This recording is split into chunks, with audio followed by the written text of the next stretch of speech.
Bonjour, bonjour à toutes et à tous, bienvenue sur KTV, Kwezi FM, le 106.9 pour ce temps de parole, toujours en direct à la radio et à la télévision. Nos invités ce matin sont des producteurs d'œufs de Mayotte, bien évidemment. On a Hassan Saïd qui est avec nous. Hassan, bonjour.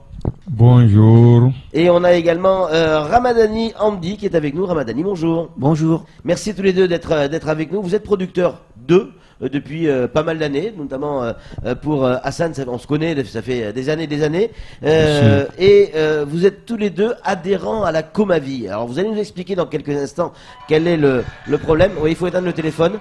Samuel, c'est quoi exactement la Comavi? C'est une coopérative. Ce sont des producteurs d'œufs. Ce sont des producteurs d'œufs, oui c'est mieux sur le téléphone en effet, qui sont indépendants et qui se rassemblent sous la bannière d'une coopérative. D'accord, c'est plutôt bien. C'est bien, oui. Donc c'est une association, d'une certaine manière, ou ça peut être aussi un groupement d'intérêt économique, des producteurs se réunissent, montent un bureau, donc il y a un président, un vice-président, un trésorier, un secrétaire, et ainsi de suite, et des adjoints, pour gérer tout ça. Il y a un directeur qui peut être nommé. Les producteurs, qu'est-ce qu'ils font? Ils produisent leurs œufs, qu'ils les fournissent à la coopérative, et la coopérative a en charge de les stocker, de les commercialiser, de les distribuer, donc de les vendre. Et à charge pour la coopérative de rémunérer les éleveurs, les producteurs, pardon, en fonction de ce qu'ils ont apporté et produit. Donc le principe, c'est le principe même d'une coopérative. Ramadani, vous avez souhaité venir sur ce plateau aujourd'hui parce que vous êtes en colère. Alors pourquoi? Qu'est-ce qui se passe exactement à la Comavi? Ce qui se passe tout d'abord, en ce moment, dans notre coopérative, ce que je me représente, je suis M. Hamdi Ramadani, j'étais premier vice-président dans cette coopérative pendant 8 mois, je crois. Et dans ces 8 mois-là, j'ai observé des choses qui ne me plaisaient pas. C'est des choses qui ne sont pas cohérentes. Et j'ai essayé en tant que premier vice-président, j'ai essayé de parler au président, de lui demander de réunir les adhérents, puisqu'il y a 25 adhérents qui sont à la coop. Et à chaque fois que je lui demande, il me fuit. Et c'est quoi le problème? Votre problème, il est où? Le problème, c'est que vous n'êtes pas payé, je crois. Il y a tellement de problèmes. Seulement, on n'est pas payé, ça fait 6 mois. C'est-à-dire que vous livrez vos œufs à la coopérative? Il y a des éleveurs qui livrent des œufs, et pendant 6 mois, ces éleveurs-là, ils ne sont pas payés. Le jour d'aujourd'hui, ça fait que la Comavi a une dette de 300 000 euros. Sur ces 300 000 euros de dette, il y a 160 000 euros qui appartiennent aux producteurs, et ce qui fait que le reste c'est pour les autres, les dettes particuliers. Et le jour, il n'y a toujours pas de solution. Et le président, il n'est pas ouvert pour discuter avec les adhérents. Alors, Hassan, comment on fait quand on est producteur, on a des poules, on a une exploitation, et que ça fait 6 mois, je dis bien 6 mois qu'on n'est pas payé? Comment vous faites? Là, moi je vous dis que sérieusement, c'est une galère à maîtriser. Car il faut essayer de vendre les œufs aux particuliers, ce qui n'est pas facile. C'est-à-dire que vous vous retrouvez avec vos œufs au bord de la route, en fait? Oui. Mais vous n'avez pas le droit. Et on n'a pas le droit. Et c'était juste l'idée qu'il faut créer cette coopérative pour ne pas se trouver sur cette situation qu'on vit maintenant. Et si on se trouve sur cette galère, on a décidé de dire, voilà, il faut qu'on s'arrête à dire que le président il reste là, à nous faire continuer ce jeu qui coule nos sociétés et qui fait aussi couler notre coopérative. Mais pourquoi vous n'êtes pas payé? Parce que la coopérative a vendu ses œufs, donc l'argent est rentré. Pourquoi vous n'êtes pas payé? C'est une longue tragédie de malgérance. Et créée par ce président-là. Samuel? Alors moi j'ai entendu dire aussi, vous me dites si c'est vrai ou si c'est faux, mais que le président joue aussi avec l'argent des éleveurs pour les faire plier. C'est-à-dire que ceux qui posent trop de questions ou qui deviennent embêtants, on les paye pas tout de suite. Et on privilégie d'autres producteurs qui, eux, sont plus proches du bureau et du président. Est-ce que c'est une pratique qui existe? Moi, j'étais le trésorier, j'ai démissionné à cause de ça. D'accord. Donc vous confirmez ce que je viens de dire? Oui, oui. Car je me trouve deux fois, car on a trois comptes. Compte salaire et compte courant. Compte courant, tous les matériels vendus, on met les sous sur le compte courant. Compte salaire, toutes les aides financières passent là et soient payées par les salariés.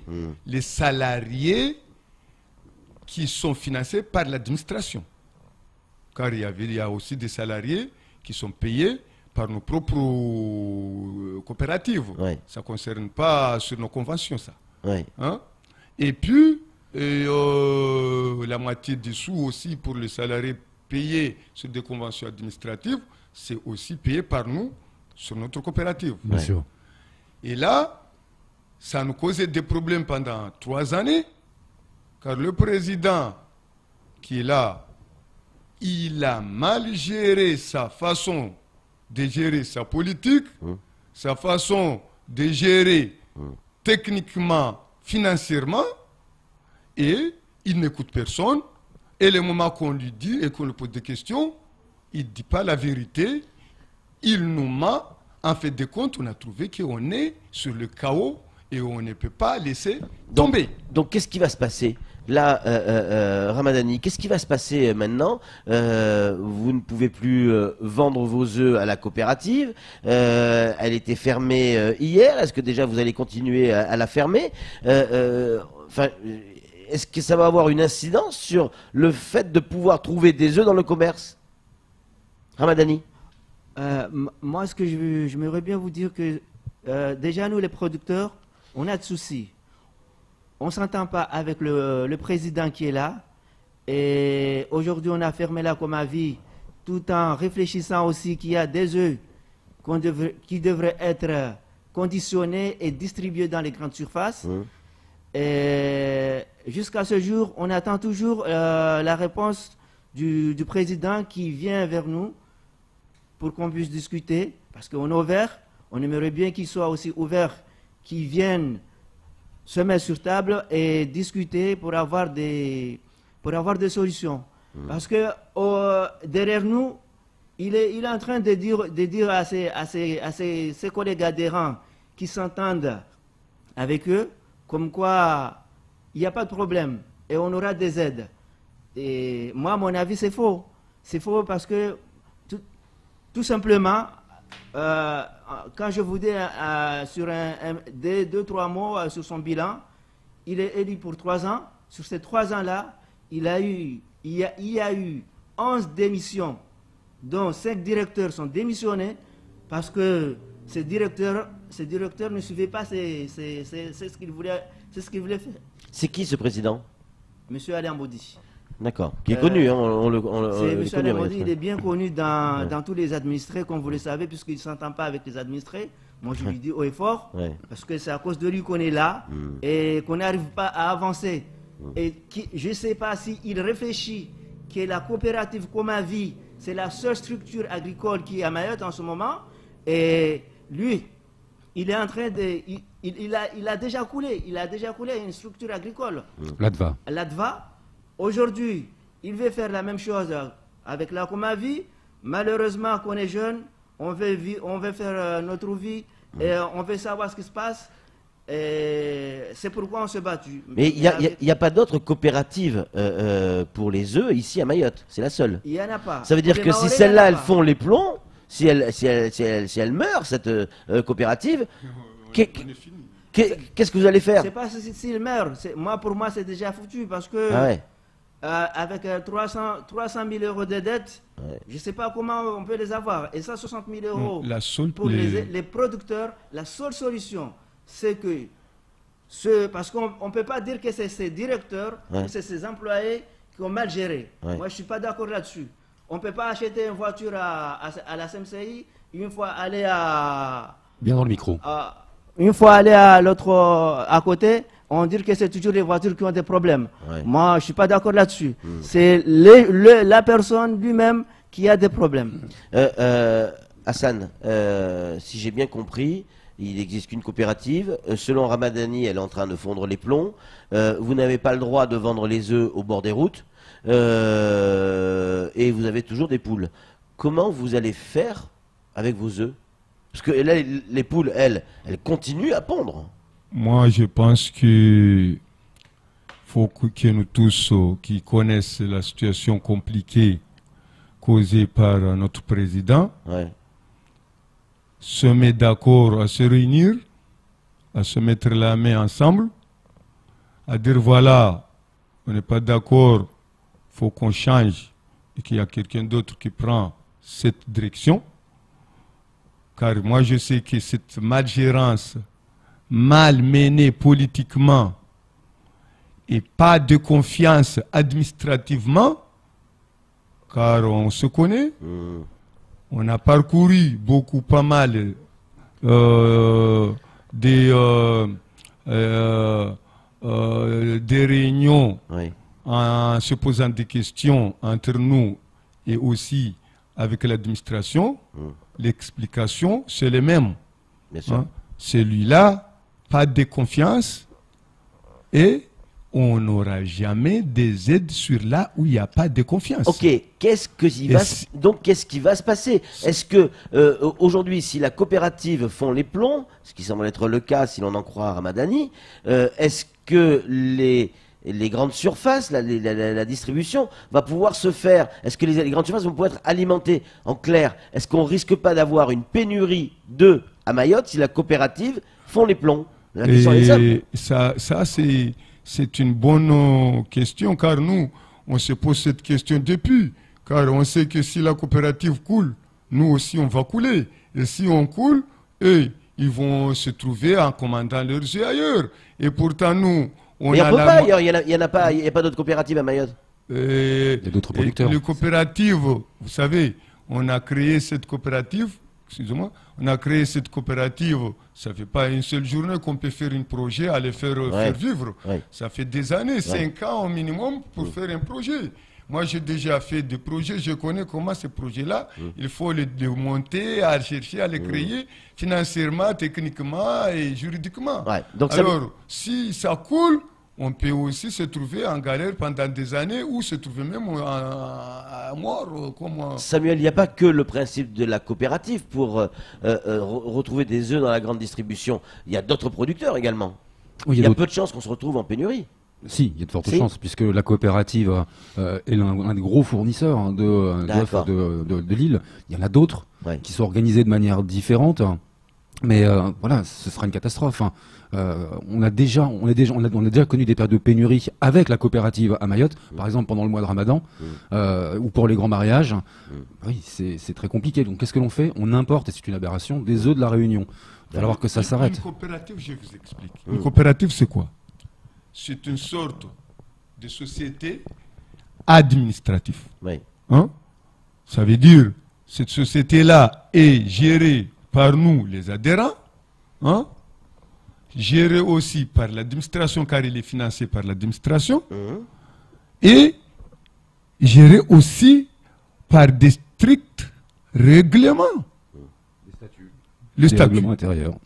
Si on respecte pas ce règlement qui impose à nous faire fonctionner correctement, ça veut dire celui qui ne respecte pas ça, il peut faire couler cet outil facilement. On a bien compris. Samuel. La coopérative a l'obligation d'avoir un commissaire aux comptes. J'imagine que le commissaire aux comptes, il a déjà tiré la sonnette d'alarme depuis longtemps et à plusieurs reprises. Et là, je vais aussi répondre. Le commissaire aux comptes, moi j'étais trésorier. Chaque fois qu'on fait un plan de paiement, surtout dernièrement qu'on avait un directeur qui était là, on fait un plan de paiement, et ce plan de paiement est signé par le trésorier et le président, qui était le trésorier. Moi, j'ai dit directement au trésorier et au directeur, s'il y a les sous toujours, c'est pas suffisant. Je vous propose, ou tu me proposes, un plan de paiement qui sera un peu mieux à payer les obligations plus réaliste, vous voulez dire, d'urgence. Après, on peut payer les restes qui nous imposent à payer. Attendez, il y avait un plan qu'on avait fait pour s'en sortir. Je lui avais proposé de mettre en paiement l'expert comptable et le commissaire aux comptes pour qu'on puisse être sûr que notre bilan 2017 soit avancé. Car je sais que si on n'a pas un bilan, même si on a une convention, l'État ne va pas mettre un centime là-dedans. Évidemment, évidemment. Et c'est ce qui nous a arrivé. Ouais. Il a refusé de payer le commissaire aux comptes. Le moment de ce mouvement qu'on a entamé, on avait téléphoné le commissaire aux comptes.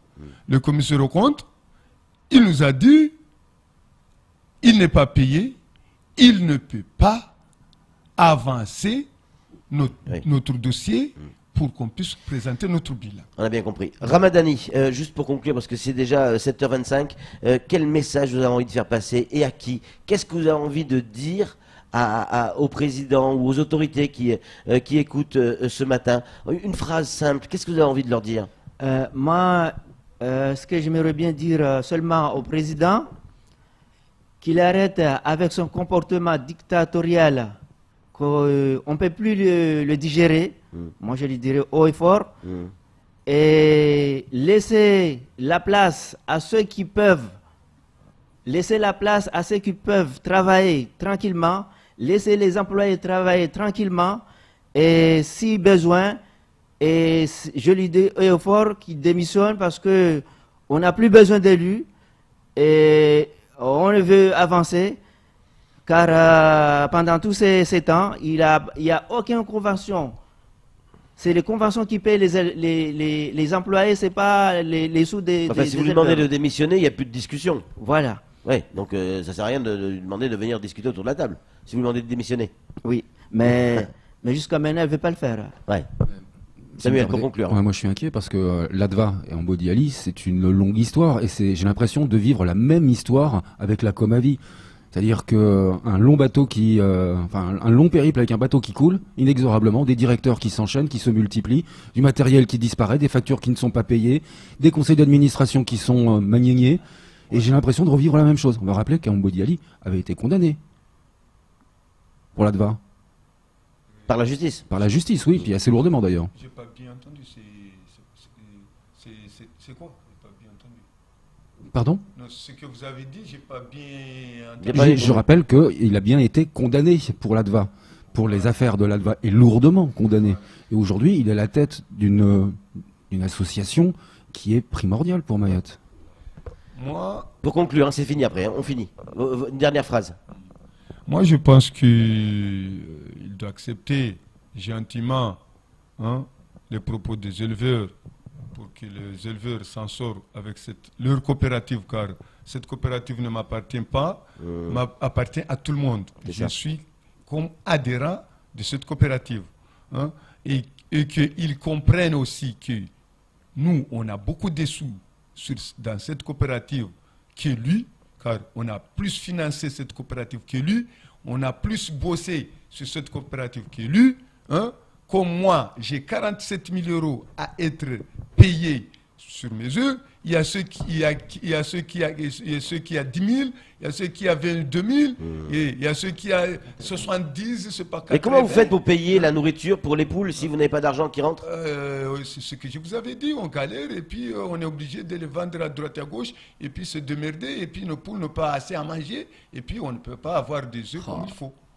Des œufs qui n'est pas assez nombreux, des œufs qui sont en bonne qualité. Rapidement, Ramadani. Juste pour dire quelques mots à tous les adhérents de la Comavi et ceux qui ont des dettes à la Comavi, de venir vers nous pour constituer ou refaire un autre bureau et à chercher des solutions pour s'en sortir, pour s'en sortir dans ces problèmes. Alors évidemment, on ira à la rencontre du président pour avoir sa version des faits. On a une version, la vôtre. Hein. On aura probablement la version du président. En tout cas, on ira à sa rencontre s'il nous entend et qu'il n'hésite pas à prendre contact avec notre rédaction. En tout cas, quoi qu'il en soit, ça fait 6 mois que vous n'êtes pas payé sur la production de vos œufs. Ça doit avoir de lourdes conséquences dans le quotidien. Courage, messieurs.